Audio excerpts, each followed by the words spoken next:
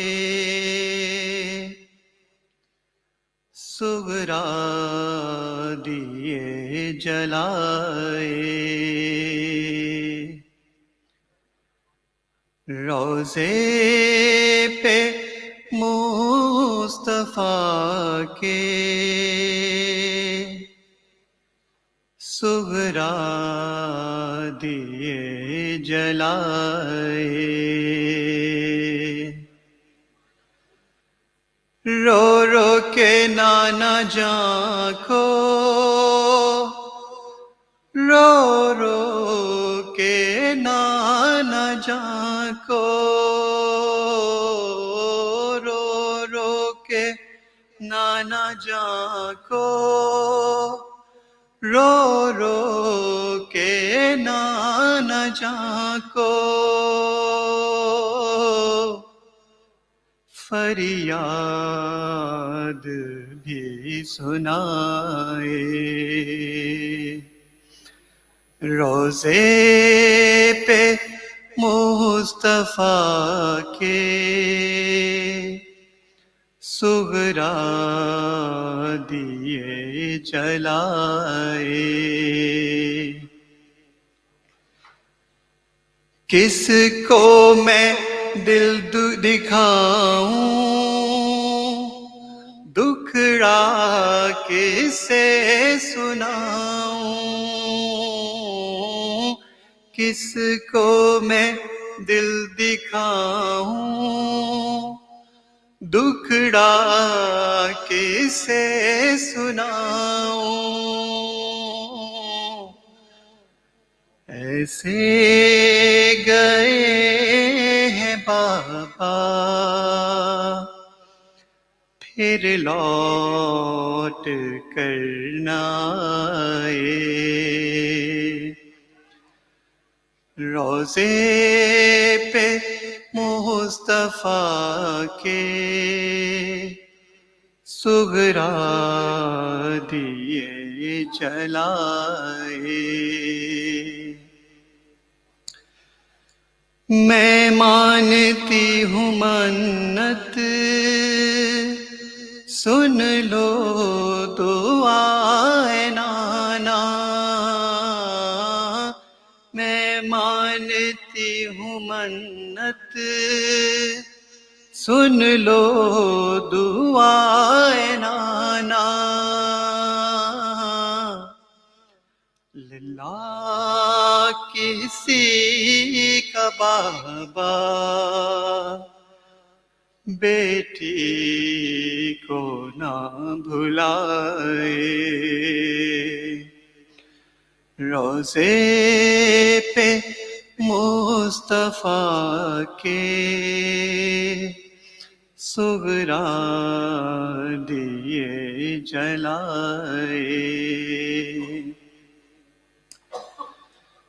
گھر میں ہے کوئی مٹی وہ لال ہو گئی ہے، گھر میں ہے کوئی مٹی وہ لال ہو گئی ہے، کہتی ہیں سلمہ سغرا نہ دیکھ پائے، روضے پہ مصطفیٰ کے سغرا دیے جلائے، عباس بھی چچا بس نکلے سکینہ چاہ کر، عباس بھی چچا بس نکلے سکینہ چاہ کر، اب سے کہا کروں گی ان کو چرچا پر آئے، روضے پہ مصطفیٰ کے سغرا دیے جلائے، بہنوں کو آ رہے ہیں خط بھائیوں کے پیغام، بہنوں کو آ رہے ہیں خط بھائیوں کے پیغام، نانا میری دعا ہے اکبر کا خط بھی آئے، روضے پہ مصطفیٰ کے سغرا دیے جلائے، قاتل کو جام دینا ہے آپ کی مروت، قاتل کو جام دینا ہے آپ کی مروت، بندہ نثار ہو کر کیوں مدعا نہ پائے، روضے پہ مصطفیٰ کے سغرا دیے جلائے، بر محمد وآل محمد صلی اللہ علیہ وسلم۔ اللهم صل على محمد وآل محمد وعجل فرجهم۔ ہر زبان میں حسین حسین ہو رہا ہے، شاعر کسی خیال کا ہو یا کوئی ادیب، واعظ کسی دیار کا ہو یا کوئی خطیب، تاریخ تولتا ہے جہاں کوئی خوش نصیب، اس طرح بات کرتا ہے احساس کا نقیب۔ اور بیت ہے کہ دیکھو تو سلسلہ ادب مشرقین کا، دیکھو تو سلسلہ ادب مشرقین کا، دنیا کی ہر زبان پہ ہے قبضہ حسین کا۔ میں گزارش کروں گا مجتبیٰ زیدی صاحب، شعیب عابدی صاحب اور ہم نوا سے کہ تشریف لائیں اور سوزو مرثیہ مولا کے حضور پیش کریں، مل کے بآواز بلند نعرہ صلوات، صلی علی محمد وآل محمد، برائے ظہور امام زمان علیہ السلام بلند تر صلوات، اللہم صلی علی محمد وآل محمد وعجل فرجهم، برائے خوشنودی زہرا بلند تر صلوات، صلی علی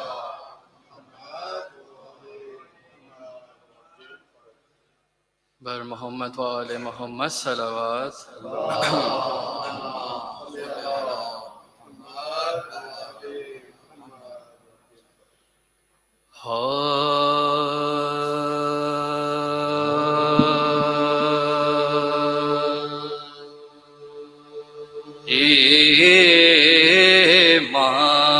ایمان کی تصویر نظر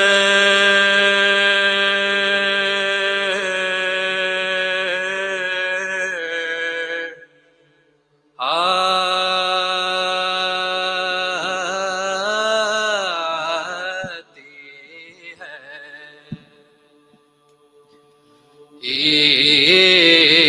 ایمان کی تصویر نظر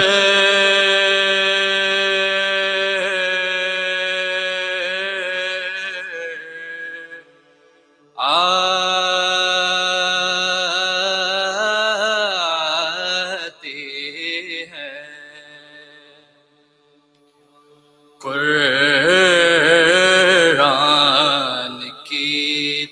تفسیر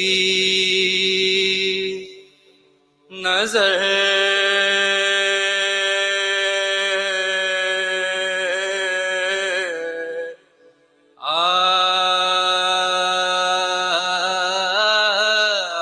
آتی ہے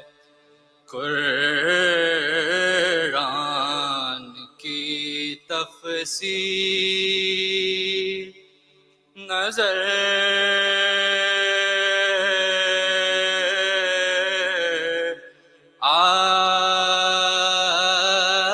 آتی ہے اللہ تیرے گھر کی فضا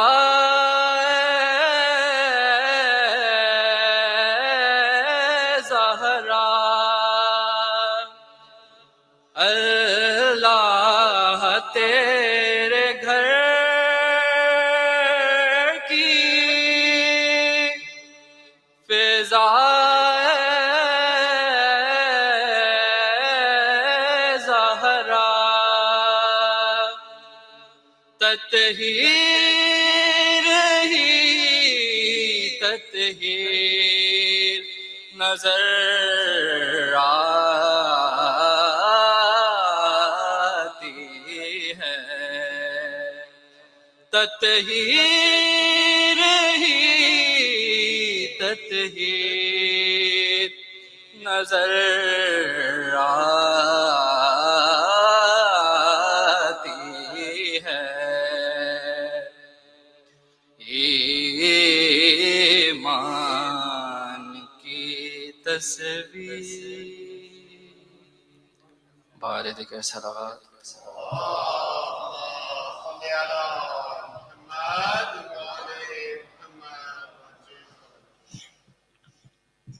فاتحہ فاتحہ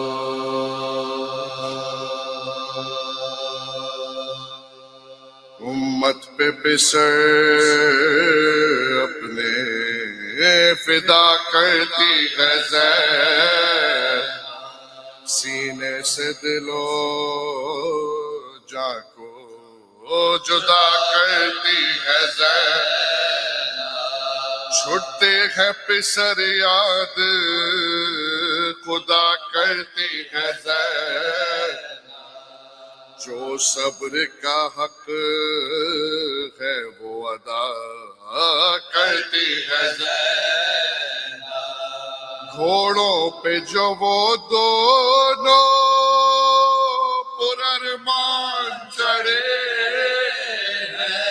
کہتی ہے کہ بیٹے میرے پروان چڑھے کہتی ہے کہ بیٹے میرے پروان چڑھے شہ کہتے تھے ہاں شیر یہ کیا کرتی ہو دیکھو اکبر کو میرے بھیجو انہیں رن میں نہ بھیجو وہ کہتی ہے صدقے گئی تم اس میں نہ بولو زینب نے اسی دن کے لیے پالا تھا تم تو انہیں رن میں نہیں بھجواتے ہو بھائی پھر کس لیے ہم شیر سے شرماتے ہو پھر کس لیے ہم شیر سے شرماتے ہو فضا ہوئی خیمے سے رواں جانب کیا دیکھتی ہے نہر پہ فوج زینب کے جگر گوشوں پہ ہے تیروں کا بار ناگاہ ہوا شور کے مشکل ہویا لو جانو دل دختر زہرا گئے مارے دو روز کے پیاسے گئے لب دریا مارے دو روز کے پیاسے لب دریا گئے مارے جس وقت یہ ماتم کی خبر شاہ نے پائی روتے ہوئے گھوڑے پہ چڑھے عباس سے گھبرا کے کہا کیا کروں بھائی لو ظالموں نے لوٹ لی قہر کی کمائی یہ بھانجوں کا داغ نہیں مجھ کو دیا اکبر کو اصغر کو میرے قتل کیا اکبر کو اور اصغر کو میرے قتل کیا اس وقت یہ زینب نے کہا اے میرے دل کچھ کہتے ہو تو کہہ لو کہ موت ہے سر پر وہ بات کہی چپکے سے دونوں نے برابر جس بات کو سنتے ہی تڑپنے لگی مادر اے وائے حسین یہی چلاتی تھی زینب سب پوچھتے تھے اور نہ بتلاتی تھی زینب سب پوچھتے تھے اور نہ بتلاتی تھی زینب امت پہ بسے اپنے صلوات محمد وآل محمد وعجل فرجہم جزاک اللہ. میں مومنین سے درخواست کروں گا کہ تھوڑا آگے تشریف لے آئیں ممبر کے تاکہ مولانا کو میں دعوت ممبر دے سکوں. علامہ اقبال کی مسدس ایک اور مسدس سے میں آغا کو دعوت ممبر دوں گا کہ وہ مشرقی پکار ہو یا مغربی صدا مظلومیت کے ساز پہ دونوں ہیں ہم نوا اور محور بنا ہے ایک جنوب و شمال کا تفریق رنگ و نسل پہ غالب ہے کربلا اور تسکین روح سایہ آہو بکا میں ہے ہر صاحب شعور کا دل کربلا میں ہے. میں دستبستہ گزارش کروں گا قبلہ مولانا حافظ امیر حیدر صاحب سے کہ ممبر پہ تشریف لائیں اور آج کی مجلس سے خطاب فرمائیں. نعرہ تکبیر، نعرہ تکبیر، نعرہ رسالت، نعرہ رسالت، نعرہ حیدری حیدری بر محمد و اہل بیت محمد بلندتر صلوات.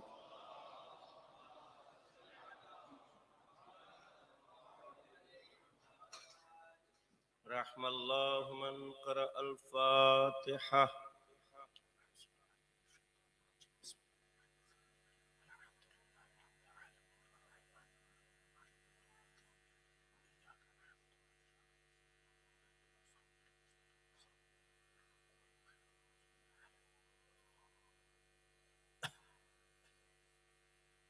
لا حول ولا قوة إلا بالله العلي العظيم. حسبنا الله ونعم الوكيل، نعم المولى ونعم النصير. أعوذ بالله من الشيطان الرجيم بسم الله الرحمن الرحيم الحمد لله رب العالمين هو الله الذي لا إله إلا هو عالم الغيب والشهادة هو الرحمن الرحيم هو الله الذي لا إله إلا هو الملك القدوس السلام المؤمن المهيمن العزيز الجبار المتكبر سبحان الله عما يشركون سبحان ربك رب العزة عما يصفون وسلام على المرسلين والحمد لله رب العالمين إن الله وملائكته يصلون على النبي يا أيها الذين آمنوا صلوا عليه وسلموا تسليما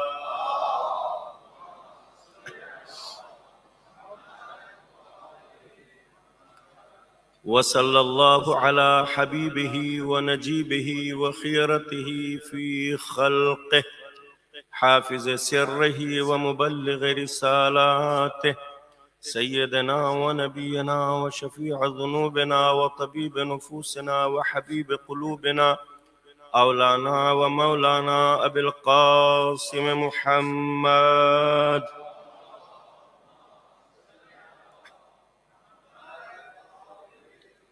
وآله الطيبين الطاهرين المعصومين المظلومين المنتخبين المنتجبين ولعنة الله على أعدائهم أجمعين أما بعد فقد قال الإمام الحسين عليه السلام إنما خرجت لطلب الإصلاح في أمة جد رسول الله صلى الله عليه وآله وسلم أريد أن آمر بالمعروف وأنهى عن المنكر وأسير بسيرة جدي وأبي علي بن أبي طالب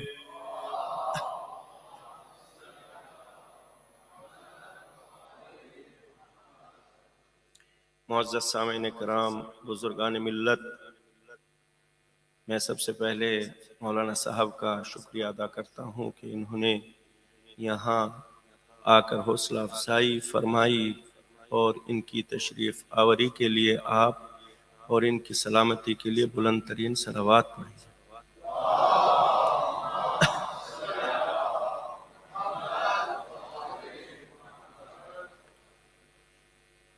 مولا امام حسین علیہ السلام فرماتے ہیں کہ میں اصلاح کے لیے نکلا ہوں، اور مولا امام حسین علیہ السلام نے یہ اپنے نانا کی سیرت کا رخ اختیار کیا ہے، چونکہ پیغمبر اکرم صلوات اللہ علیہ نے ہمیشہ اتحاد کا خیال رکھا ہے، کافروں کے ساتھ اتحاد، مشرکوں کے ساتھ اتحاد، یہودیوں کے ساتھ اتحاد، عیسائیوں کے ساتھ اتحاد، اور پورا قرآن اتحاد کے لیے نازل ہوا۔ تمام ائمہ طاہرین نے اتحاد بین المسلمین کا خیال رکھا ہے، امام حسین علیہ السلام نے بھی اتحاد کا خیال رکھا ہے، ہر موقع پر ہر منزل پر اتحاد بین المسلمین کا خیال رکھا ہے۔ تو سارے مسلمانوں کے لیے ضروری ہے کہ وہ ہر وقت ہمیشہ اتحاد بین المسلمین کا خیال رکھیں، یہ ضروری ہے۔ لیکن جہاں نظریات کے اختلاف کی بات آتی ہے تو نظریات کا جواب بھی دینا پڑتا ہے۔ عزیزان محترم، اگر آپ میرا ساتھ دیں تو تقریباً 10 سال سے انجینئر مرزا محمد علی صاحب انٹرنیٹ پر پورے کے پورے مذہب کو چیلنج کرتے ہیں اور بار بار کہتے ہیں کہ ایسا کرنا شرک ہے، ایسا کرنا شرک ہے۔ تو اگر آپ میرا ساتھ دیں تو آج اس مجلس میں ان کو ایسا جواب دیا جائے کہ اگر یہ جواب ان تک پہنچ جائے تو پھر وہ یہ بات کہنا چھوڑ دیں۔ ایک صلوات پڑھے بر محمد وآل محمد۔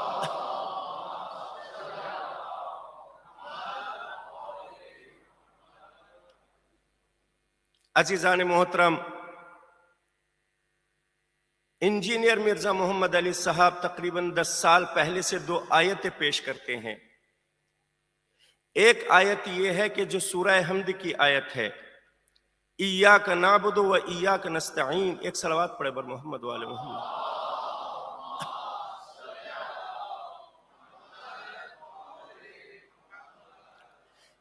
انجینئر مرزا محمد علی صاحب جو یہ کہتے ہیں کہ یا علی مدد کہنا شرک ہے، یا رسول اللہ مدد کہنا شرک ہے، تو وہ کیوں کہتے ہیں، کس وجہ سے؟ وہ بنیاد بناتے ہیں 2 آیتوں کو. وہ 2 آیتیں کون سی ہیں؟ ایک آیت ہے سورہ حمد کی، ایاک نعبد و ایاک نستعین، ہم تیری ہی عبادت کرتے ہیں اور بس تجھ سے ہی مدد چاہتے ہیں. تو انجینئر مرزا محمد علی صاحب اس آیہ کریمہ سے اس طرح استدلال کرتے ہیں کہ چونکہ اللہ سے بارگاہ الہی میں بندہ کھڑے ہو کر یہ کہہ رہا ہے کہ ہم تیری ہی عبادت کرتے ہیں اور تجھ سے ہی مدد چاہتے ہیں، تو جب بندہ بارگاہ الہی میں کھڑے ہو کر یہ کہہ رہا ہے کہ ہم تیری ہی عبادت کرتے ہیں اور تجھ سے ہی مدد چاہتے ہیں، تو اس کا مطلب یہ ہوا کہ اللہ کے علاوہ کسی غیر سے مدد نہیں مانگی جا سکتی. اگر کسی اور سے مدد مانگی جائے گی تو وہ شرک ہو جائے گا. اب ان سے کہا گیا کہ حضور اللہ کے علاوہ تو مدد مانگی گئی ہے اور مانگتے ہیں، اور پھر دوسری آیت کون سی پیش کرتے ہیں؟ اَمَّن يُجِيبُ الْمُضْطَرَّ إِذَا دَعَاهُ وَيَكْشِفُ السُّوءَ، کہ بھلا وہ کون ہے کہ جو فریاد کرنے والوں کی فریاد کو پہنچتا ہے. وہ اللہ کے علاوہ کوئی نہیں ہو سکتا ہے کہ جو یکشف السوء، کے جو برائیوں کو، مشکلات کو حل کرتا ہے. عزیزان محترم، ایک تو یہ آیت ہے اور ایک وہ آیت ہے. ان دونوں آیت سے استدلال یہ کرتے ہیں کہ غیر خدا سے طلب کرنا شرک ہے، اللہ کے علاوہ کسی اور سے مانگنا شرک ہے. عزیزان محترم، انجینئر مرزا محمد علی صاحب اَمَّن يُجِيبُ الْمُضْطَرَّ کو استدلال کے لیے تو پیش کرتے ہیں، لیکن انہیں اس بات کا علم نہیں ہے کہ اَمَّن يُجِيبُ الْمُضْطَرَّ کی آیت جو ہے وہ مسلمانوں کو چیلنج نہیں کر رہی ہے کہ بھلا وہ کون ہے کہ جو اللہ کے علاوہ بھلا وہ کون ہے کہ جو مشکلات کو حل کر سکتا ہو. یہ مسلمانوں کو چیلنج نہیں کر رہی آیت، بلکہ یہ مشرکوں کو چیلنج کر رہی ہے. یہ 5 آیات ہیں کہ جو خدا بند عالم مشرکوں کو ان آیت میں چیلنج کر رہا ہے. 3 آیات اس سے پہلے والی ہیں، امن خلق السماوات والارض، بھلا وہ کون ہے کہ جس نے زمین کو خلق کیا، آسمان کو خلق کیا. تو اس میں خدا بند عالم اپنی شان کبریائی کو بیان کر رہا ہے. پھر دوسری آیت ہے امن جعل الارض قرارا، اس میں خدا بند عالم اپنی شان کبریائی کو بیان کر رہا ہے. پھر یہ تیسری آیت ہے امن یجیب المضطر اذا دعاہ ویکشف السوء، بھلا وہ کون ہے کہ جو فریاد کرنے والوں کی فریاد کا جواب دیتا ہے اور ان کی مشکلات کا حل نکالتا ہے، وہ خدا ہے. تو خدا بند عالم مسلمانوں کو چیلنج نہیں کر رہا ہے کہ تم رسول سے بھی نہیں مانگ سکتے، تم اہل بیت سے بھی نہیں مانگ سکتے، بلکہ مشرکوں کا چیلنج ہے. مشرکوں کو اس بات کا چیلنج کر رہا ہے کہ دیکھو تم اپنے خداؤں سے نہیں مانگ سکتے، تم اپنے خداؤں سے نہیں مانگ سکتے، بس مجھ سے ہی مانگ سکتے ہو. اس وجہ سے کہ جو جھوٹے خدا ہیں، جو بنائے ہوئے خدا ہیں، وہ فریاد کرنے والوں کی فریاد کو پہنچ ہی نہیں سکتے. عزیزان محترم، یہ تو آیت تھی کہ جہاں مشرکوں کو چیلنج ہو رہا ہے، مسلمانوں کو چیلنج نہیں ہو رہا ہے. یہاں نبیوں سے مدد مانگنے کے لیے نہیں روکا گیا ہے، رسولوں سے مدد مانگنے کے لیے نہیں روکا گیا ہے. اور یہ آیت جو ہے ایاک نعبد و ایاک نستعین، کہ ہم تجھ سے ہی مدد مانگتے ہیں. تو عزیزان محترم، خدا بند عالم اپنے بندوں کو غیر خدا سے مدد مانگنے کے لیے منع ہی نہیں کر رہا ہے. دیکھیں پوری تاریخ اسلام میں، تمام کی تمام روایات میں، تمام کی تمام آیات قرآنی میں، عزیزان محترم پوری تاریخ اسلام میں کوئی ایک ایسا جملہ نہیں ملتا ہے، ساری روایتوں میں کوئی ایک ایسی روایت نہیں ملتی ہے اور ساری کی ساری آیات میں کوئی ایسی آیت نہیں ملتی ہے کہ رسول سے ائمہ سے مدد مانگنا شرک ہے. کوئی ایسی آیت روایت تاریخ کا جملہ نہیں ہے. یا زندگی میں مدد مانگنا شرک نہیں ہے, زندگی کے بعد مدد مانگنا شرک ہے. نہ کوئی ایسی آیت ہے, نہ کوئی ایسی روایت ہے, نہ تاریخ کا جملہ ہے. اور اگر بندہ یہ کہہ رہا ہے کھڑے ہو کر کہ اے پروردگار ہم تجھ سے ہی مانگتے ہیں, تو اس کا مطلب کیا ہوا؟ یعنی پروردگار یا تو تجھ سے مانگتے ہیں یا پھر ان سے مانگتے ہیں کہ جن سے مانگنے کی اجازت تو دیتا ہے, جن سے مانگنے کی اجازت تو دیتا ہے. اس لیے کہ خدا بند عالم بندوں کو رسولوں سے مانگنے کی اجازت مانگنے کو منع کیسے کر سکتا ہے؟ خدا بند عالم رسولوں سے مانگنے کو منع کر ہی نہیں سکتا, چونکہ اللہ نے نبیوں سے خود مانگا ہے, رسولوں سے خود مانگا ہے. کہ بھائی کم مانگا ہے؟ کہا قرآن پڑھ کر دیکھیے, سورہ آل عمران کی 81 نمبر کی آیت ہے, اس میں ارشاد ہو رہا ہے وَإِذْ أَخَذَ اللَّهُ مِيثَاقَ النَّبِيِّينَ لَمَا آتَيْتُكُم مِّن كِتَابٍ وَحِكْمَةٍ ثُمَّ جَاءَكُمْ رَسُولٌ مُصَدِّقٌ لِّمَا مَعَكُمْ لَتُؤْمِنُنَّ بِهِ وَلَتَنصُرُنَّهُ. کہ مسلمانوں اس وقت کو یاد کرو. کون سے وقت کو؟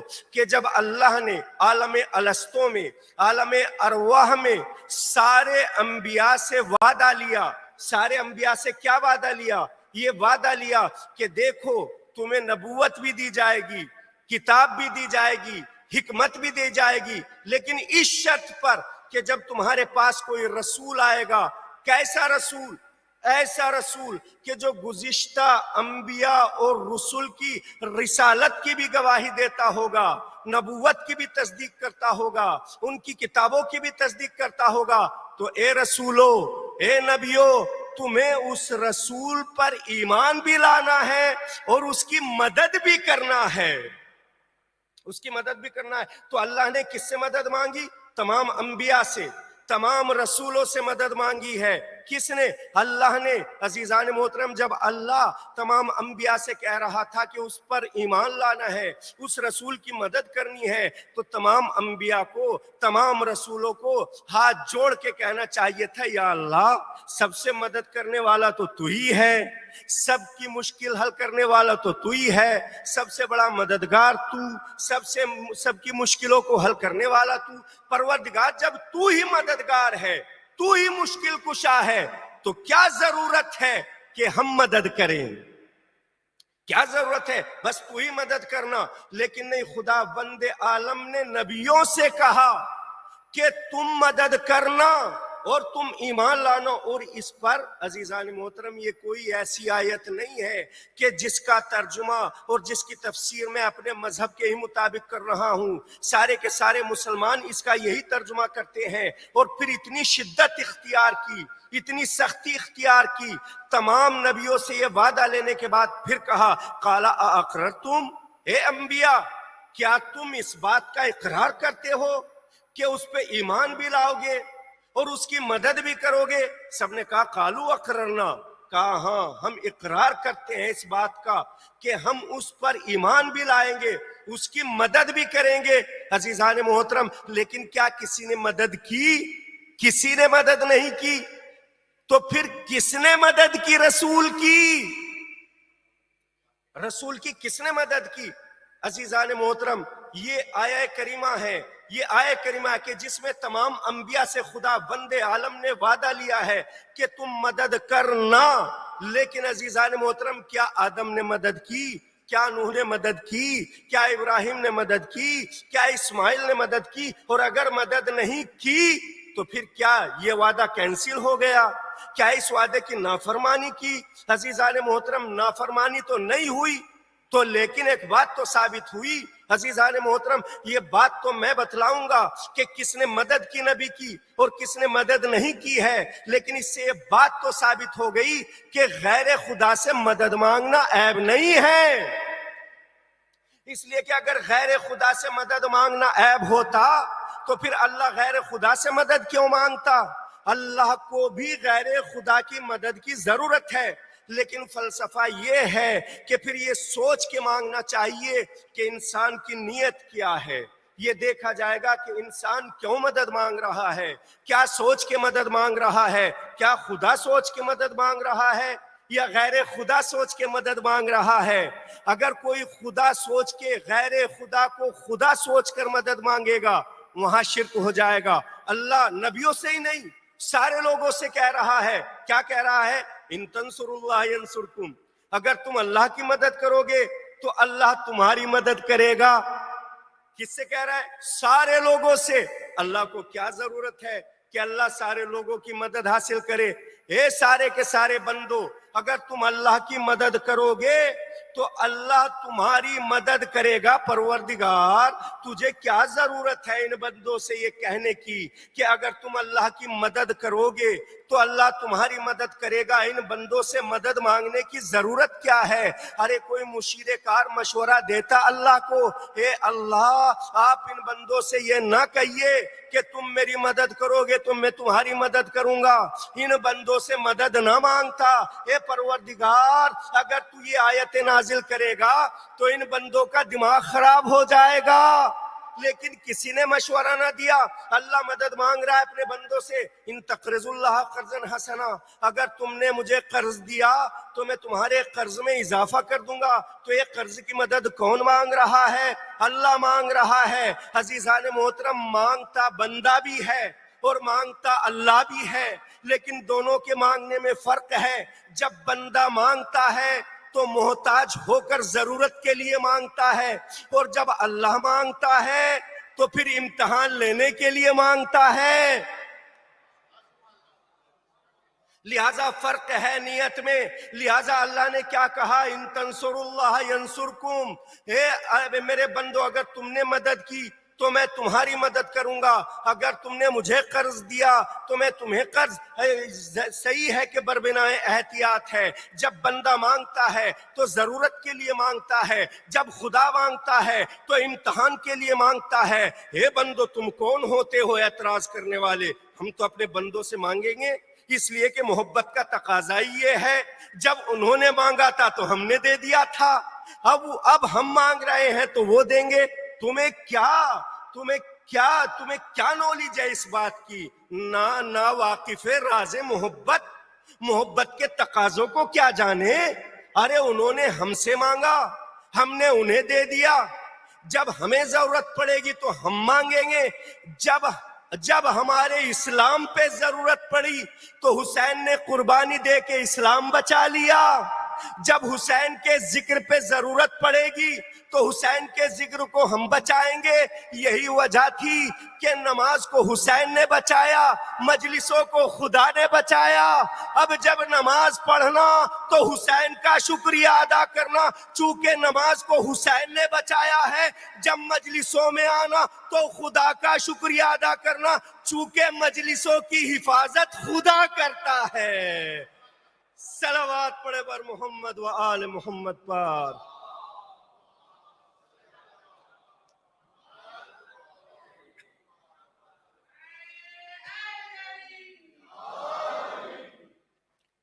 ان تنصروا اللہ ینصرکم, اگر تم ہماری مدد کرو گے تو ہم تمہاری مدد کریں گے. اگر تم ہمیں قرض دو گے تو ہم تمہیں قرض دیں گے. عزیزان محترم, کون ہے کہ جو سمجھائے اللہ کو؟ اللہ کو تو کسی نے نہیں سمجھایا کہ تو بندوں سے کیوں مدد مانگ رہا ہے. اللہ کو تو کوئی سمجھانے والا نہیں ہے. کیوں؟ کس وجہ سے؟ اس لیے کہ اللہ جب مدد مانگ رہا ہے تو یہ سمجھ کے مدد نہیں مانگ رہا ہے کہ میں اپنے بڑے خدا سے مانگ رہا ہوں.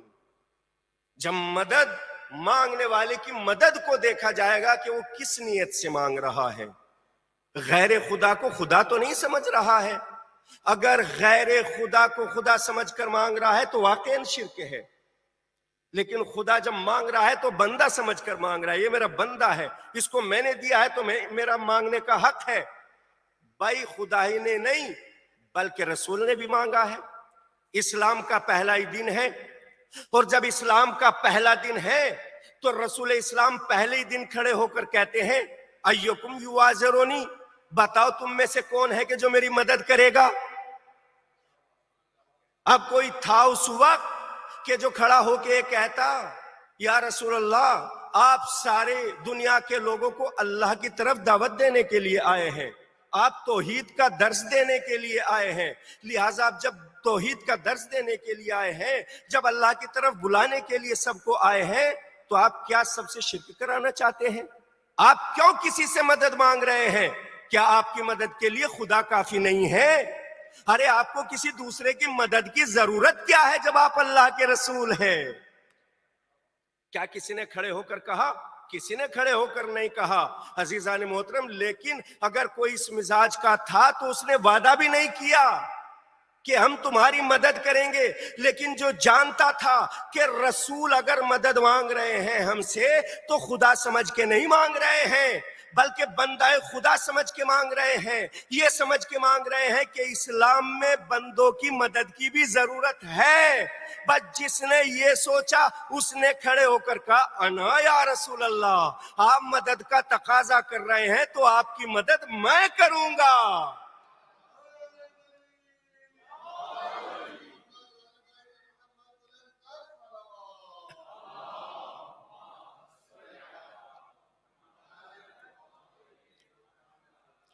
آپ کی مدد میں کروں گا۔ اسی وجہ سے تو قرآن کہہ رہا ہے، خدا وند عالم کہہ رہا ہے استسعدون ولا تلوون علی عہد والرسول۔ اس وقت کو یاد کرو۔ کس وقت کو یاد کرو؟ اس وقت کو یاد کرو کہ جب تم پہاڑوں پر چڑھے جا رہے تھے۔ اس وقت کو یاد کرو کہ جب تمہیں رسول پکار رہا تھا لیکن تم رسول کی آواز نہیں سن رہے تھے۔ بھائی سارے کے سارے مفسرین نے یہی لکھا ہے، تمام کے تمام علماء اسلام نے یہی لکھا ہے کہ خداوند عالم نے اس آیت کو پیش کیا کہ مسلمانوں اس وقت کو یاد کرو۔ کس وقت کو یاد کرو؟ کہا جب تم پہاڑوں پہ چڑھے جا رہے تھے، تمہیں اپنی جان کی پرواہ تھی لیکن رسول کی جان کی پرواہ نہیں تھی، رسول کو چھوڑ کر جا رہے تھے، رسول کو چھوڑ کر جا رہے تھے، رسول کی مدد کرنے والا کوئی نہیں تھا، فقط وہی تھا کہ جس نے دعوت ذوالعشیرہ میں رسول کی مدد کا وعدہ کر لیا تھا۔ جس نے رسول کا وعدہ کر لیا تھا، میں کہوں گا یا اللہ بس یہی ٹاپک قرآن میں ذکر نہ کرتا، پوری جنگ خندق کو بیان کرتا، یا اللہ پوری جنگ خیبر کو بیان کر دیتا، یا اللہ قرآن میں پوری جنگ احد کا ذکر ہو جاتا، جنگ بدر کا ذکر ہو جاتا، لیکن یا اللہ یہ جو صحابہ چھوڑ کر چلے گئے تھے اسی کا ذکر نہ ہوتا۔ کہا کیوں؟ کہا اس لیے کہ صحابہ کی شخصیت کا مسئلہ تھا، صحابہ کی عظمت کا مسئلہ تھا۔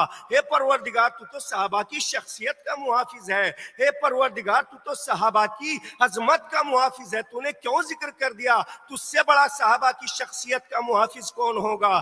تجھ سے بڑا صحابہ کی عظمت کا محافظ کون ہوگا؟ کہا مسئلہ یہ نہیں ہے، یہ بھی بیان کرنا ضروری تھا۔ کہا کیوں بیان کرنا ضروری تھا؟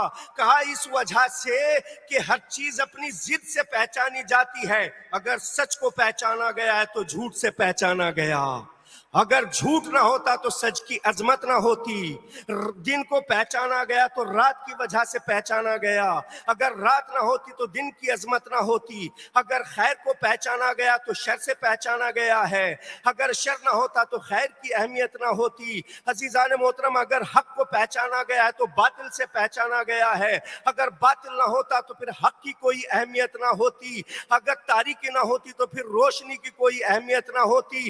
لہٰذا ہر چیز کو اپنی ضد سے پہچانا گیا، لہٰذا ہم نے یہ ذکر کرنے کے بعد علی کے کمال کا اعلان کرنا تھا، اس لیے کہ اگر مسلمانوں کی یہ حالت بیان نہ کی جاتی تو پھر علی کے کمال شجاعت کی اہمیت کیا نظر آتی۔ صلوات پڑھے بر محمد۔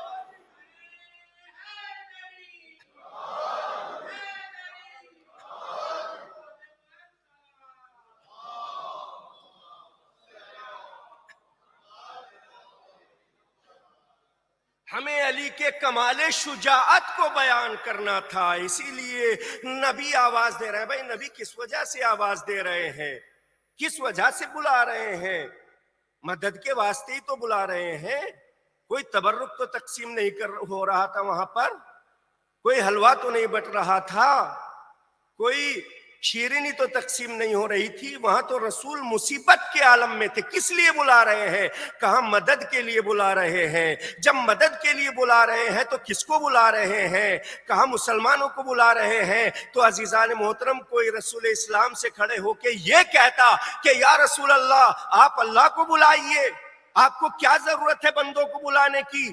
آپ خود ہی شرک کر رہے ہیں، لوگوں کو توحید کا درس دے رہے ہیں، خود شرک کر رہے ہیں. کیا اللہ کافی نہیں ہے آپ کو؟ بس اللہ کافی ہو جاتا. لیکن نہیں عزیزان محترم، ایک تو یہ مرحلہ ہے، دوسرا مرحلہ یہ ہے کہ سارے کے سارے مسلمان تشریف فرما ہیں. اور اس چیز کو کون بیان کر رہا ہے؟ محدث دہلوی بیان کر رہے ہیں. وہ جو میں نے آپ کے سامنے پیش کیا ہے دعوت ذوالعشرہ کا، وہ تاریخ کامل، تاریخ چھوٹی بڑی ساری کتابیں، وہ تو اس کے لیے بہت ریفرنس ہیں. لیکن یہ جو میں پیش کر رہا ہوں یہ محدث دہلوی کہہ رہے ہیں. محدث دہلوی مدارج النبوت میں کیا کہہ رہے ہیں؟ محدث دہلوی کہہ رہے ہیں کہ سرکار دو عالم پر ایسا وقت آیا، کیسا وقت آیا کہ سرکار دو عالم پر مصیبت کا عالم ہے. اس وجہ سے کہ سارے کے سارے مسلمان تو موجود ہیں، لیکن معرکہ خیبر کو حل کرنے والا کوئی نہیں ہے. معرکہ خیبر کو حل کرنے والا کوئی نہیں ہے. بس اللہ نے ایک مرتبہ اپنے رسول کو اس مشکل کے عالم میں دیکھا تو اللہ نے اپنے رسول سے کہا کہ کہو ناد علی،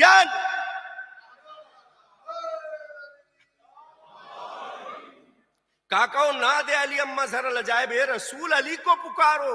اگر تم علی کو پکارو گے، علی آئیں گے تو پھر دیکھنا کہ علی میں کیسے کیسے کرشمے سازیاں نظر آئیں گی، کیسے کیسے عجائب علی میں نظر آئیں گے. اون اللہ کا، تم اپنے لیے سب سے بڑا مددگار علی کو پاؤ گے. عزیزان محترم، اب ایک مرتبہ سارے مسلمانوں پر رسول اللہ نے نگاہ ڈالی. علی نہیں ہے. کہا اینا علی، علی کہاں ہے؟ کہا حضور وہ تو آشوب چشمے گرفتار ہیں. کہا نہیں، علی کو بلاؤ. کہا یا رسول اللہ علی کو بلانے کا کوئی فائدہ نہیں ہوگا. کہا کس لیے؟ کہا اس لیے کہ انہیں سامنے کا راستہ تو دکھائی نہیں دے رہا ہے. دشمن کیا دکھائی دے گا؟ وہ تو آشوب چشمے گرفتار ہیں. جب انہیں دکھائی نہیں دے رہا ہے تو بلانے کا کیا فائدہ؟ کہا مشورہ نہ دیجئے، علی کو بلائیے.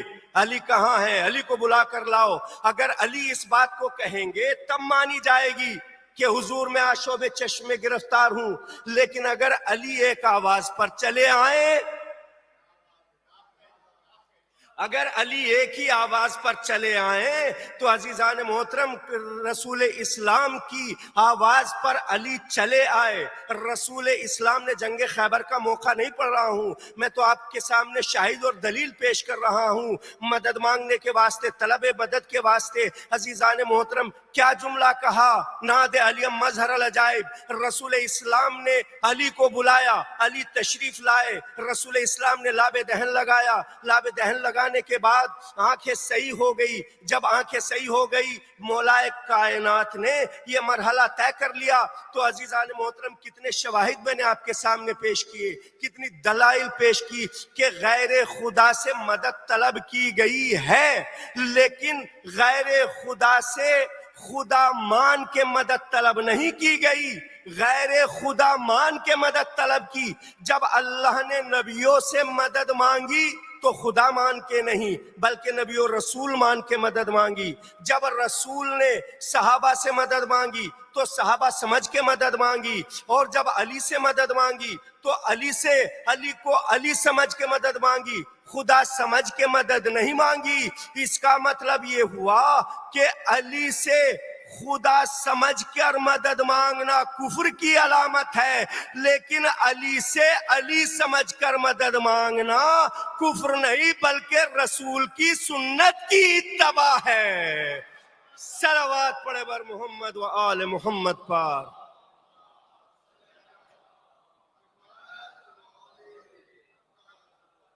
اب عزیزان محترم علی نے مدد کی، جنگ احد میں بھی مدد کی، جنگ خیبر میں بھی مدد کی، جنگ خندق میں بھی مدد کی، جنگ بدر میں بھی مدد کی. اسلام پر جب وقت آیا تو اسلام کی مدد کی، رسول اسلام پر جب وقت آیا تو رسول اسلام کی مدد کی. عزیزان محترم اگر کوئی دوسرا مدد کر دیتا تو عزیزان محترم یا علی مدد کہنا شرک نہ ہوتا، لیکن دوسروں سے مدد نہ ہوئی، علی نے مدد کر دی تو اب یا علی مدد کیا کہا جاتا ہے تو دوسروں کے راز فاش ہو جاتے ہیں، لہٰذا کہا یا علی مدد نہ کہا کرو۔ کیوں کہا؟ اس لیے کہ دوسروں کے راز فاش ہوتے ہیں، لیکن خدا بند عالم نے جس وقت علی کی قربانی کو دیکھا، علی کی فداکاری کو دیکھا، علی کی شجاعت کو دیکھا، علی کی عبادت کو دیکھا، علی کے کمال مردانگی کو دیکھا تو کہا یا علی ہل جزاء الاحسان الا الاحسان، احسان کا بدلہ احسان ہے۔ آج تو نے اسلام کی بھی مدد کی ہے، رسول کی بھی مدد کی ہے، تو بس اس کی جزا یہ ہے کہ ہم قیامت تک تجھے مشکل کشا بناتے ہیں۔ اب جو بھی تیرے نام سے مدد مانگے گا اس کی مشکل تیرے نام کے صدقے حل ہو جائے گی۔ صلوات پڑھے بر محمد۔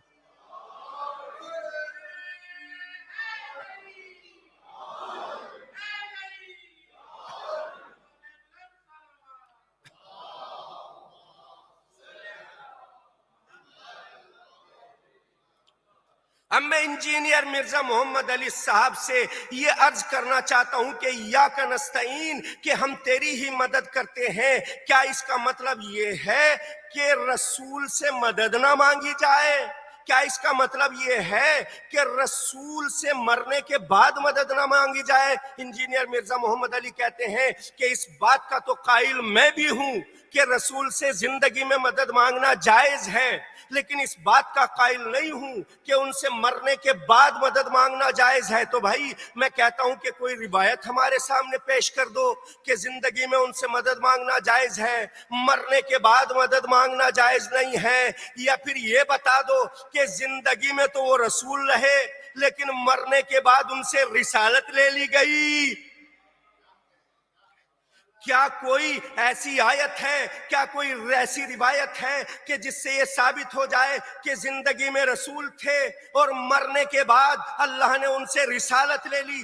اگر اللہ نے ان سے رسالت لے لی تو بس میناروں سے اشہد ان محمد الرسول اللہ کہنا چھوڑ دو۔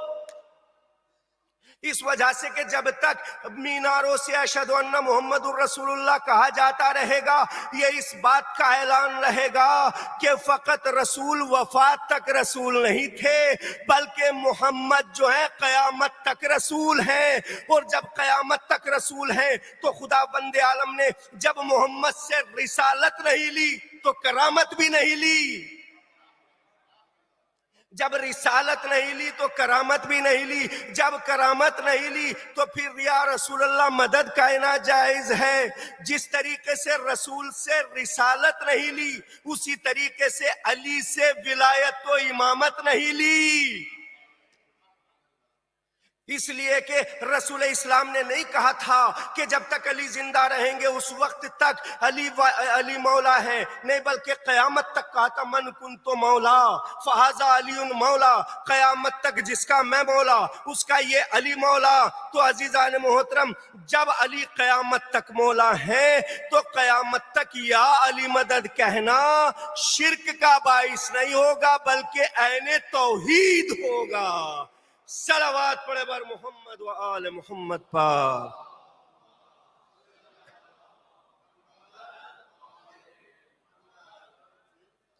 لہٰذا جس طریقے سے رسول اور علی سے زندگی میں مدد مانگنا جائز ہے، اسی طریقے سے ان کے مرنے کے بعد بھی یا رسول اللہ یا علی مدد کہنا جائز ہے۔ اسی لیے کہا لَتُؤْمِنُنَّ بِهِ وَلَتَنْصُرُنَّهُ، رسول کی مدد کرنی پڑے گی، اس پہ ایمان لانا پڑے گا۔ سب نے کیا کہا کہ بالکل رسول پہ ایمان بھی لائیں گے اور رسول کی مدد بھی کریں گے۔ تو کیا کسی نے مدد کی؟ کسی نبی نے مدد کی؟ کسی رسول نے مدد کی؟ رسول اسلام کی آ کے؟ عزیزان محترم اس بات کی تصدیق کب ہوئی؟ اس بات کی تصدیق شب معراج ہوئی۔ جب رسول اسلام شب معراج پہنچے تو ایک مرتبہ سارے کے سارے انبیاء سلامی دینے کے لیے آئے، سارے کے سارے رسول سلامی دینے کے لیے آئے، تو اس وقت ایک آیت نازل ہوئی وَاسْأَلْ مَنْ أَرْسَلْنَا مِنْ قَبْلَكَ مِنْ رُسُلِنَا، اے میرے رسول ذرا ان سارے کے سارے نبیوں سے، سارے کے سارے رسولوں سے اس بات کا اقرار لو کہ انہیں نبوت کیوں عطا کی گئی ہے، رسالت کیوں عطا کی گئی ہے۔ عزیزان محترم، اب یہی آیت وفات رسول کے بعد جس وقت قرآن کی آیتیں جمع کرنے والوں کے سامنے آئی کہ وَسَلْمَ مِن قبل کا، یہ کہا جا رہا ہے رسول اسلام سے کہ اے رسول سارے انبیاء سے، سارے رسولوں سے پوچھو کہ تمہیں بتاؤ نبوت کب عطا کی گئی، تمہیں رسالت کب عطا کی گئی۔ اب جس وقت یہ قرآن جمع کرنے والوں کے پاس آیت آئی تو سب نے کہا بھائی یہ تو قرآن کی آیت نہیں ہو سکتی۔ کہا کیوں؟ کہا اس وجہ سے نہیں ہو سکتی کہ اس میں رسول کو کہا جا رہا ہے کہ ذرا آدم سے پوچھو، ذرا نوح سے پوچھو، ذرا ابراہیم سے پوچھو، ذرا اسماعیل سے پوچھو کہ تمہیں بتاؤ نبوت کیوں عطا ہوئی، تمہیں بتاؤ رسالت کیوں عطا ہوئی۔ کہا ہم نے تو کبھی رسول کے سامنے آدم کو آتے ہوئے نہیں دیکھا، ہم نے تو کبھی رسول کے سامنے نوح کو آتے ہوئے نہیں دیکھا، ہم نے تو کبھی رسول کے سامنے ابراہیم و اسماعیل کو آتے ہوئے نہیں دیکھا۔ لہٰذا اس آیت کا مضمون دوسری آیتوں سے ٹکرا رہا ہے، اور جس آیت کا مضمون دوسری آیت سے ٹکرا جائے وہ آیت نہیں ہو سکتی۔ لہٰذا اس آیت کو قرآن سے نکالو، اس لیے کہ یہ قرآن کی آیت ہی نہیں ہے، یہ تو جھوٹ ہے، سراسر جھوٹ ہے، غلط ہے، سراسر غلط ہے۔ کیوں؟ کس وجہ سے؟ اس لیے کہ اس میں رسول سے کہا جا رہا ہے کہ ان انبیاء سے پوچھو، ان رسولوں سے پوچھو کہ بتاؤ تمہیں نبوت کیوں عطا ہوئی ہے، تمہیں رسالت کیوں عطا ہوئی ہے۔ اب سب کے سب پریشان ہو گئے، بھائی کیا کیا جائے، اس آیت کو نکال دیا جائے۔ لیکن اہل بیت کی دہلیز پر رہنے والے سلمان کو جب پتا چلا تو سلمان نے کہا کیا تم اس آیت کو قرآن سے نکالنا چاہتے ہو؟ کہا ہاں ہم اس آیت کو قرآن سے نکالنا چاہتے ہو۔ کہا جلدی مت کرو، جلدی مت کرو، اس لیے کہ گر بھی پڑتے ہیں ذرا دوڑ سے چلنے والے۔ کہا پھر کیا کریں؟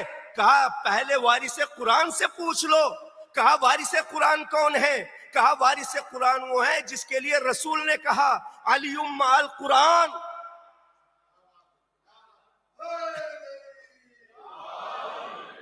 علی مع القرآن والقرآن مع علی۔ پہلے علی سے پوچھو، پہلے علی سے اجازت لو اس بات کی کہ یہ قرآن کی آیت ہے یا نہیں، اس لیے کہ قرآن علی وہ ہے کہ جس میں سارے صفات وہ ہیں کہ جو قرآن کے صفات ہیں۔ ایک مرتبہ سارے کے سارے صحابہ کرام قرآن کو جمع کرنے والے علی کی دہلیز پہ آ گئے۔ علی سے ایک مرتبہ دست ادب جوڑ کے کہا یا علی ہماری مشکل کو حل کر دیجئے۔ کہا مشکل کیا ہے؟ کہا یا علی مشکل یہ ہے کہ اس آیت کا مفہوم ہماری سمجھ میں نہیں آ رہا ہے، لہٰذا یہ قرآن کی آیت نہیں ہو سکتی ہے۔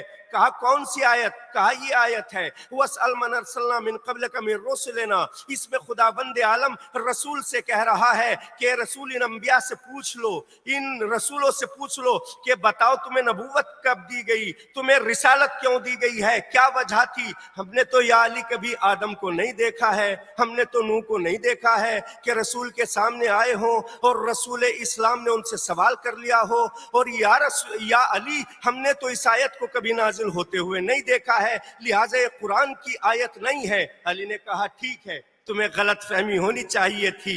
کہا کیوں؟ کہا اس لیے کہ یہ آیت وہ آیت ہے کہ جو نہ بر میں نازل ہوئی، نہ زمین میں نازل ہوئی، نہ خشکی میں نازل ہوئی، نہ گھر میں نازل ہوئی، نہ بازار میں نازل ہوئی، نہ میدان میں نازل ہوئی، نہ صحرا میں نازل ہوئی، نہ جنگل میں نازل ہوئی، نہ جنگ میں نازل ہوئی، نہ پہاڑ میں نازل ہوئی، نہ غار میں نازل ہوئی، نہ مسجد میں نازل ہوئی۔ کہا تو پھر یہ کہاں نازل ہوئی ہے؟ کہا یہ اس وقت نازل ہوئی ہے کہ جب رسول اسلام شب معراج 7ویں آسمان پر گئے تو 7ویں آسمان پر جیسے ہی پہنچے سب نبی سب رسول سلامی دینے کے لیے آئے۔ اب جو سلامی دینے کے لیے آئے تو خدا بند عالم نے اس آیت کو نازل کیا، اے رسول اب ان انبیاء سے ان رسولوں سے سوال کرو کہ بتاؤ تمہیں نبوت کیوں دی گئی، تمہیں رسالت کیوں دی گئی۔ کہا یا علی اتنا اور بتا دیجئے۔ سارے انبیاء نے اور سارے رسولوں نے کیا جواب دیا؟ کہا یہ جواب دیا بے نبوت کا و بے ولایت کا علی ابن ابی طالب۔ یار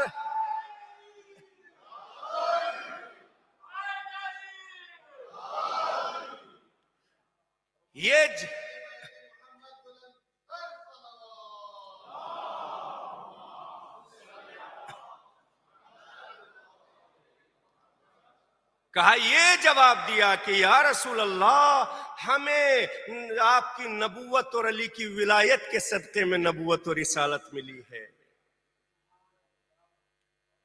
لہذا جس علی نے سب نبیوں کی مدد کی، سب رسولوں کی مدد کی، اس سے مدد مانگنا شرک نہیں ہے بلکہ عین توحید ہے۔ عزیزان محترم، عزاداران امام مظلوم، یہ دن رونے کے دن ہیں، مصائب کے دن ہیں، مصیبت کے دن ہیں۔ عزیزان محترم، اس لیے کہ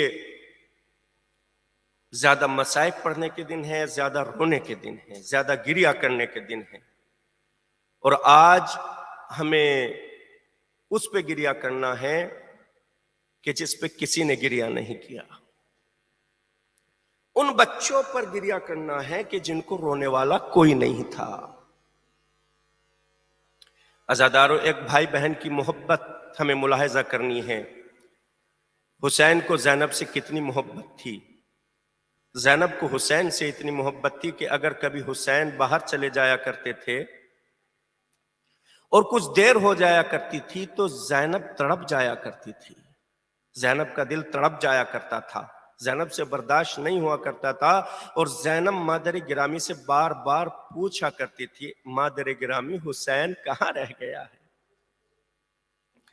السلام علیک یا ابا عبداللہ وعلی الارواح التي حلت بفنائك عليك مني سلام الله أبدا ما بقيت وبقي الليل والنهار ولا جعله الله آخر الأحد مني لزيارتكم السلام على الحسين وعلى علي بن الحسين وعلى أولاد الحسين وعلى أصحاب الحسين۔ عزادارو، آج ہمیں اس بہن کے بچوں پہ گریہ کرنا ہے کہ زمانے میں ایسی بہن نہیں دیکھی، اس لیے کہ جناب فاطمہ زہرا سلام اللہ علیہا کے کوئی بھائی نہیں تھا، لہذا خدا بند عالم نے بھائی بہن کی محبت دنیا کے سامنے پیش کرنے کے لیے فاطمہ کو بیٹی دی، تاکہ زینب دنیا کو یہ بتلا دے کہ بھائی کی محبت کیا ہوتی ہے، تاکہ دنیا کو یہ پتا چل جائے بھائی بہن میں کیا محبت ہوتی ہے۔ اسی وجہ سے جتنی بہن محبت زینب میں تھی اس سے زیادہ محبت امام حسین علیہ السلام میں تھی۔ عزاداران امام مظلوم، ایک وقت وہ آتا ہے کہ جناب زینب سلام اللہ علیہا دھوپ میں لیٹی ہیں اور سو رہی ہیں۔ امام حسین علیہ السلام بچپن کے عالم میں باہر سے آتے ہیں تو دیکھتے ہیں کہ میری بہن دھوپ میں لیٹی ہیں، سو رہی ہیں۔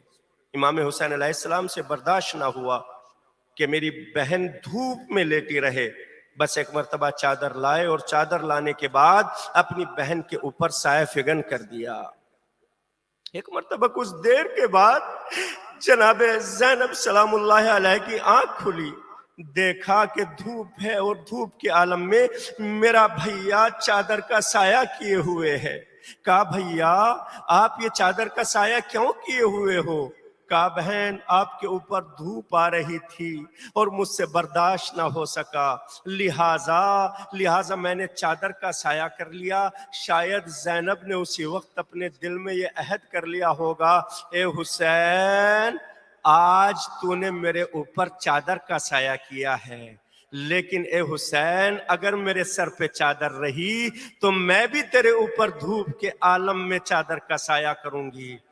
عزادارو، یہی وجہ ہے کہ مدینے سے جس وقت حسین چلنے لگے تو ایک مرتبہ زینب آتی ہے اور آنے کے بعد کہتی ہے ماں جائے میں نے سنا ہے کہ آپ مدینے سے جا رہے ہیں. کہا ہاں بہن زینب میں جا رہا ہوں. کہا اچھا یہ بات تو طے ہے کہ نہ آپ میرے بغیر جا سکتے ہیں اور نہ میں آپ کے بغیر رہ سکتی ہوں.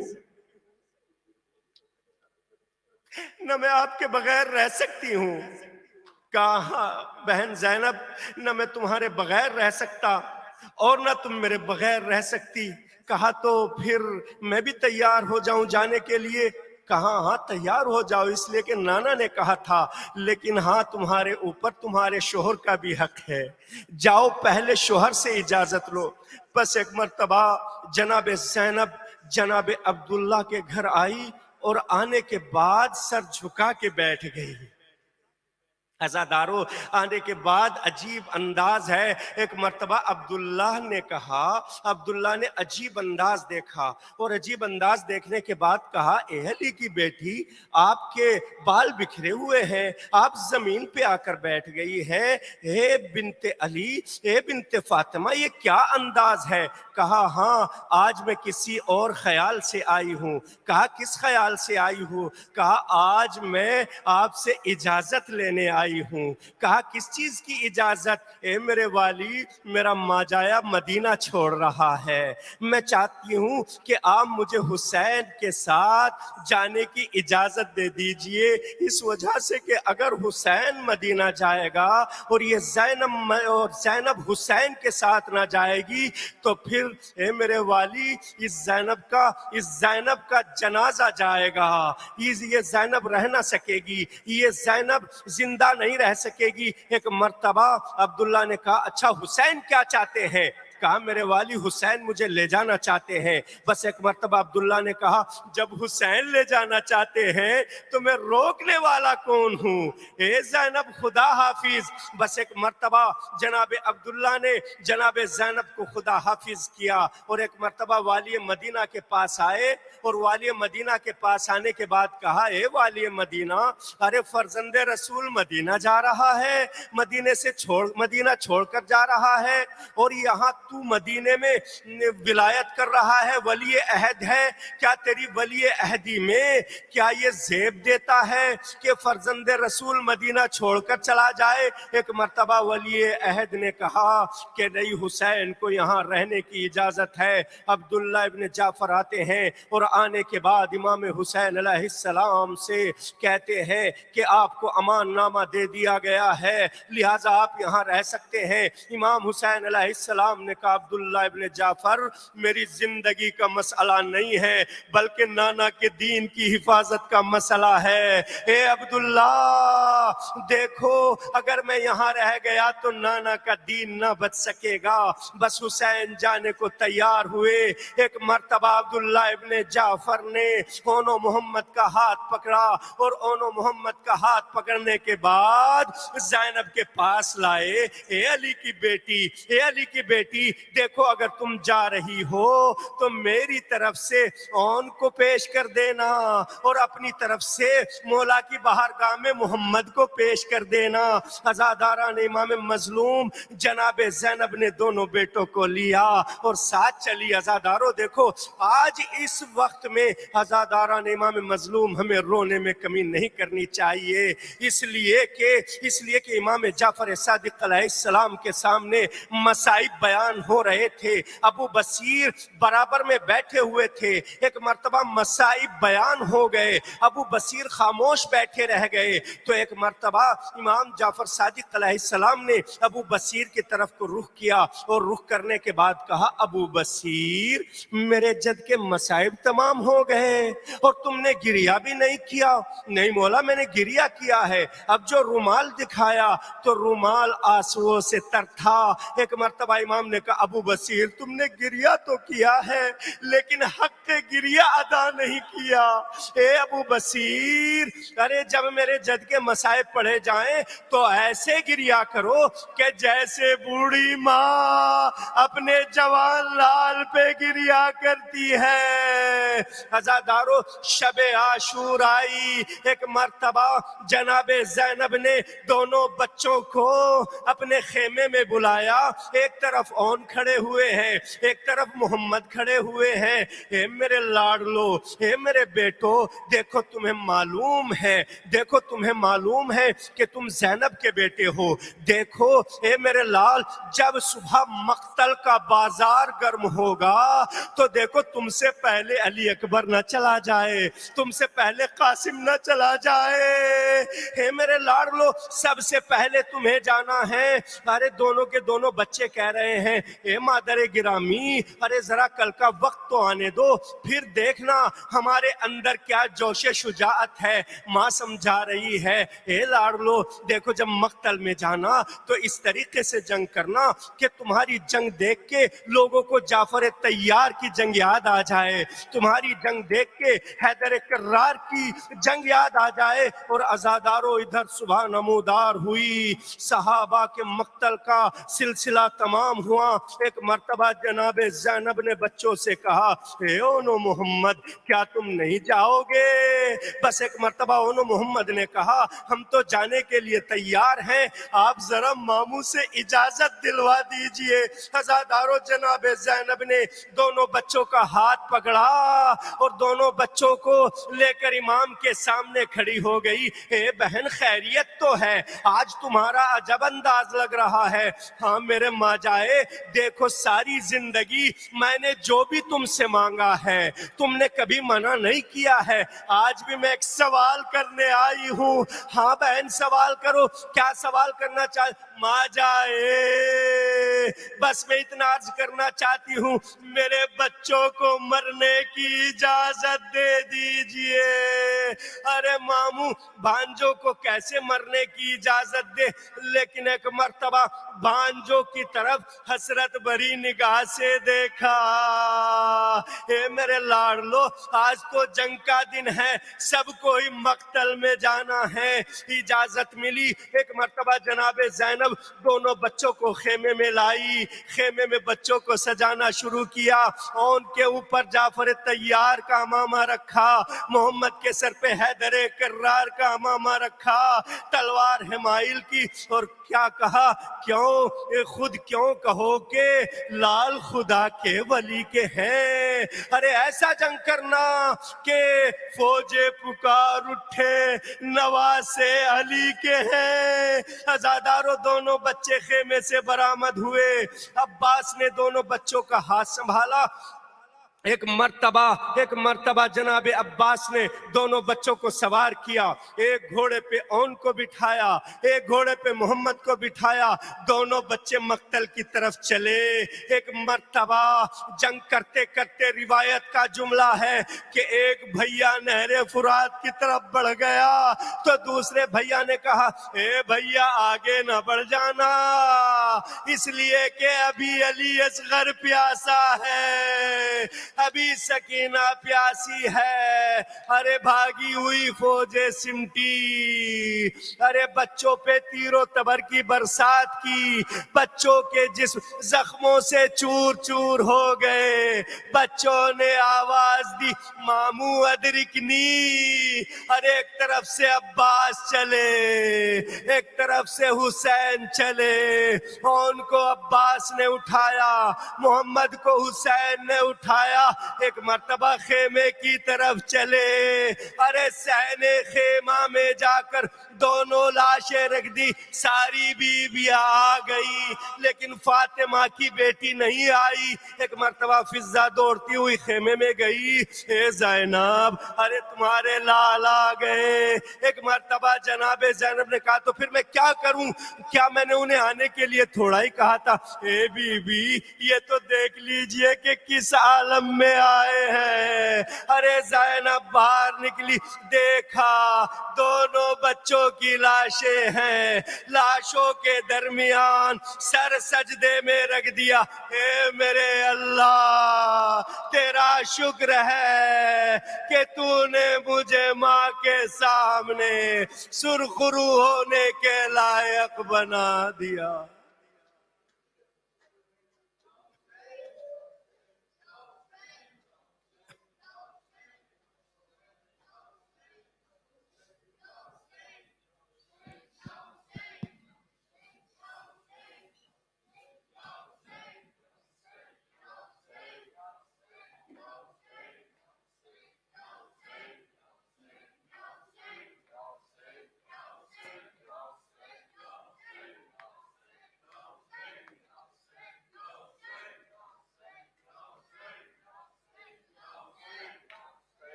Hussein, Ya Hussein, Ya Hussein, Ya Hussein, Ya Hussein, Ya Hussein, Ya Hussein, Ya Hussein,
Hussein, Hey no Muhammad, Hey no Muhammad, Hey no Muhammad, Hey no Muhammad, Hey no Muhammad, Hey no Muhammad, Hey no Muhammad. No Muhammad, hey no Muhammad, hey Muhammad, hey no Muhammad, hey no Muhammad, hey no Muhammad. Hey, oh, no Muhammad. Hey, oh, no Muhammad.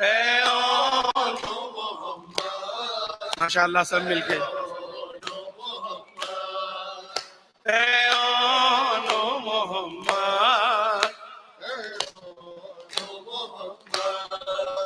اے آن و محمد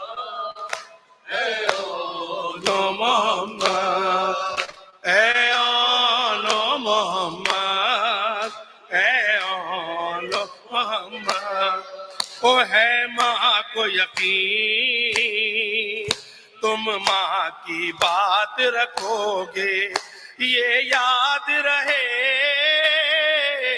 خیموں میں پیاسے بچے دریا پہ اگر جانا ہو سہرو کے پیاسوں تم پیاس نہ بجھانا اے آن و محمد اے آن و محمد اے آن و محمد اے آن و محمد اے آن و محمد اے آن و محمد اے آن و محمد اے آن و محمد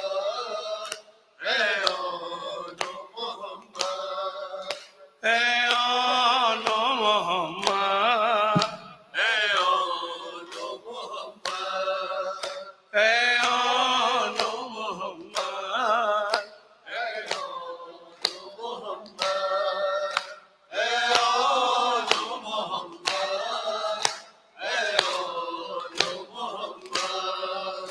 اے آن و محمد اے آن و محمد او ہر حال میں تم پر لازم ہے شکر خدا کا اے شہزادوں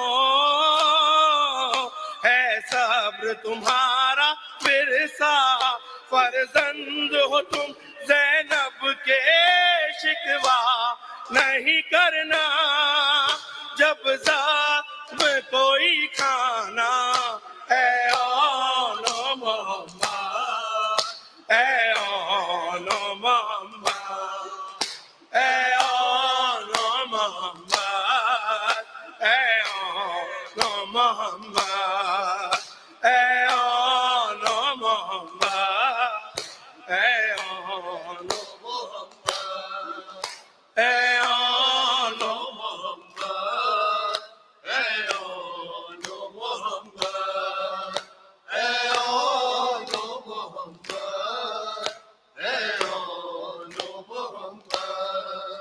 اے آن و محمد اے آن و محمد اے آن و محمد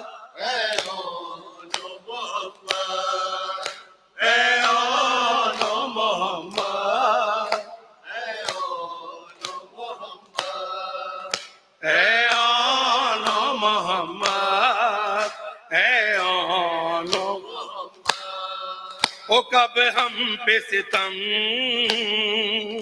کرنے کے لیے آئے ہیں یہ بدروحد کے بدلے کے لیے آئے ہیں لازم ہے رجب سے پہلے میدان میں تم پر مدح علی سنانا اے آن و محمد اے آن و محمد اے آن و محمد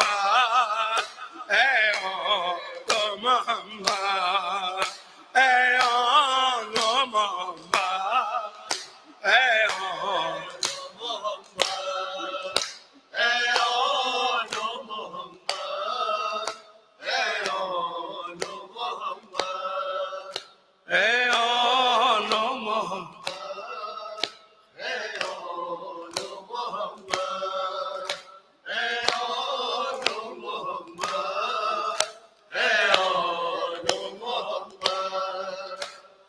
آن و محمد اے آن و محمد اے آن و محمد اے آن و محمد اے آن و محمد اے آن محمد نو محمد ہو جب سانس تمہاری بچوں ہو کھڑنے والی اس وقت سرہانے آئیں گی مادر میری دل کی یہ میرے خواہش ہے اس دم میری ماں سے زخموں کو تم چھپانا اے آن محمد اے آن محمد اے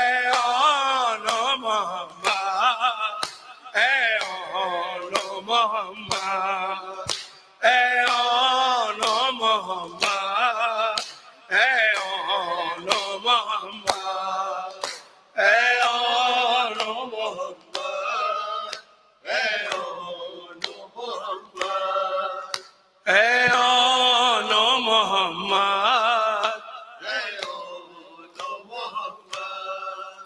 اے آن محمد اے آن اے آن محمد اے آن اے آن محمد اے آن محمد اے آن محمد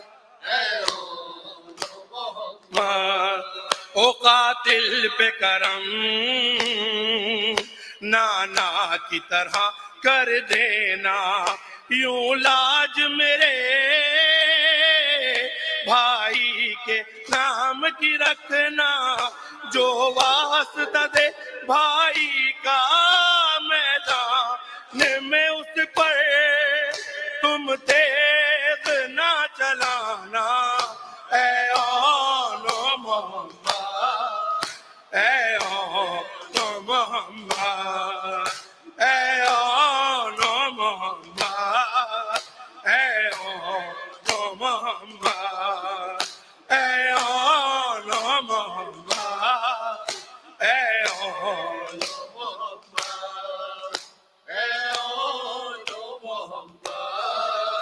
آن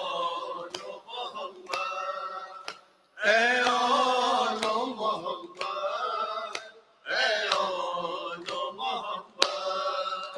اے آن محمد اے آن محمد اے آن محمد اے آن محمد اے آن محمد وہ جب لاشیں اٹھا کر خیمے میں لائیں سرور زینب یہ بولی اشکوں کو اپنے چھپا کر میں بھی نہ تمہیں روؤں گی اور میرے لیے بھی آنسو نہ تم بہانا اے آن محمد اے آن محمد اے آن محمد اے آن محمد اے آن محمد اے آن محمد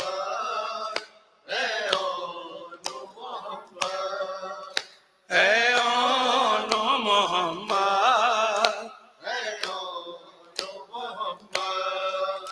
اے آن محمد اے آن محمد اے آن محمد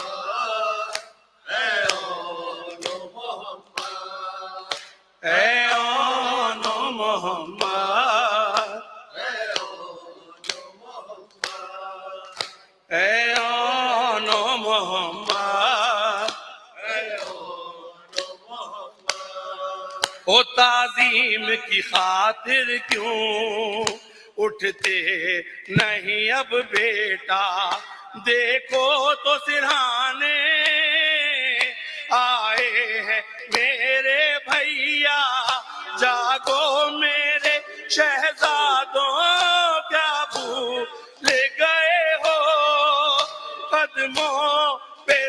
جھکانا اے آل محمد اے آل محمد اے آل محمد اے آل محمد اے آل محمد اے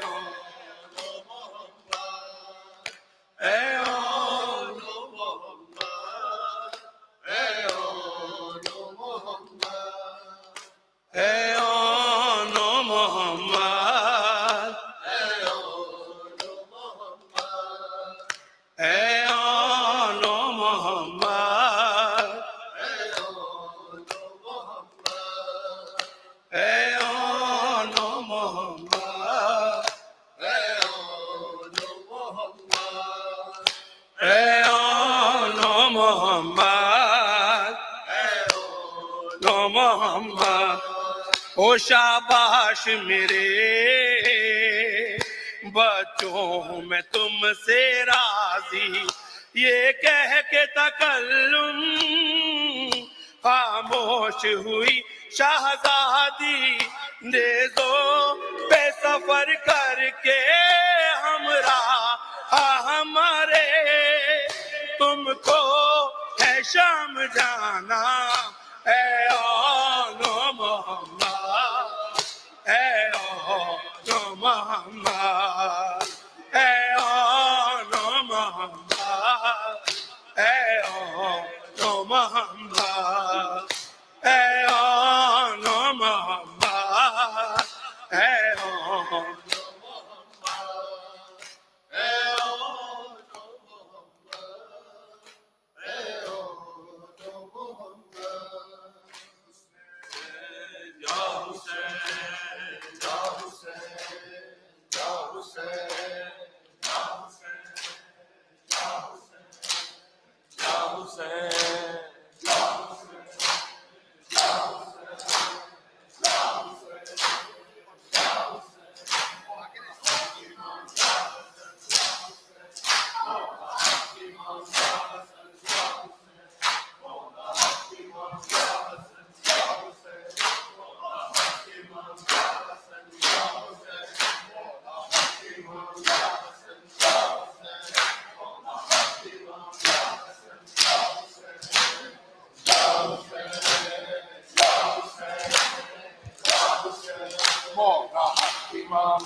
متوجہ زیارت اللهم صل على محمد وآل محمد. السلام عليك يا أبا عبد الله وعلى الأرواح التي حلت بفنائك. عليك مني سلام الله أبدا ما بقيت وبقي الليل والنهار ولا جعله الله أخلفت مني لزيارتكم.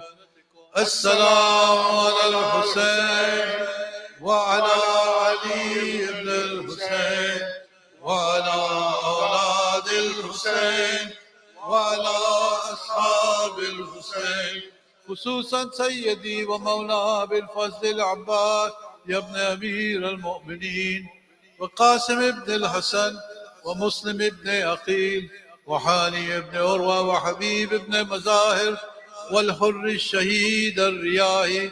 السلام عليكم يا ساداتي وموالي جميعا ورحمة الله وبركاته. السلام عليك يا غريب الغرباء. السلام عليك يا معين الضعفاء والفقراء. السلام عليك يا شمس الشموس. السلام عليك يا أنيس النفوس. السلام عليك أيها المدفون بأرض توس. السلام عليك يا مغيث الشيع والزوار في يوم الجزاء. السلام عليك يا سلطان العرب والعجم، يا أبا الحسن علي بن موسى الرضا. كن شفيعنا وشفيع والدي في يوم الجزاء. وفقنا الله زيارتك يا مولانا ورزقنا الله شفاعتك في الدنيا والآخرة. السلام عليكم ورحمة الله وبركاته.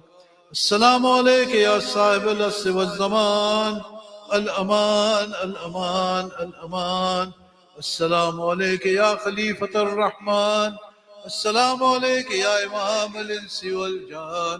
سيدي يجل الله تعالى فرجك وسهل الله مخرجك وظهورك. السلام عليكم ورحمة الله وبركاته.